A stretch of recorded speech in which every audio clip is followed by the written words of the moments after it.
Hi. அதாவது ஒரு 10 வருஷ காலமாக நின்னுகிட்டே வேலை செஞ்சு பழகிருச்சு உடம்பு. எனக்கு கல்யாணம் ஆகி 10 இயர்ஸ் ஆகப்போது. வர ஜூன் வந்தா எனக்கு 10 இயர்ஸ் கம்ப்ளீட் ஆகுது. ஸோ 10 வருஷமா நின்னுட்டே தான் சமைக்கிறோம், நின்னுட்டே தான் வந்து பாத்திரம் தேய்க்கிறோம். அ பெரிய தொடப்பமா தான் இப்பலாம் இருக்கு. ஸோ நின்னுட்டே கூட்டுறோம்.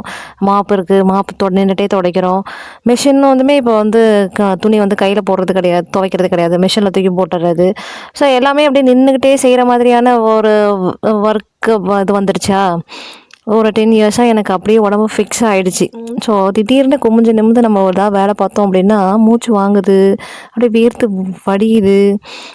ஐயோ கடவுளே! எனக்கு வயசாயிடுச்சா அப்படின்னு எனக்கு இப்போ தான் ஃபீல் ஆகுது.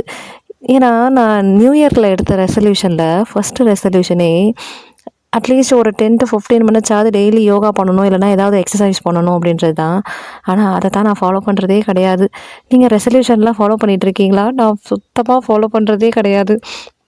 நேற்று ஒரு 1/2 20 மினிட்ஸில் விளக்க வேண்டிய பாத்திரத்தை ஒரு 1 ஹவர் 1.5 ஹவர்ஸாவது நான் விளக்கியிருப்பேன்.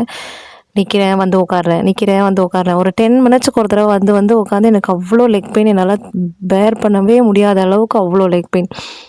என் புள்ள 4th ஸ்டாண்டர்ட் படிக்கும் போதே நான் இப்படி இருக்கிறேனே, என் பிள்ளை கல்யாணம் ஆகிற டைம்லலாம் நான் வீல் வண்டி வச்சுக்கிட்டு தான் சுத்தணும் போல இருக்கு. ஐயோ கடவுளே!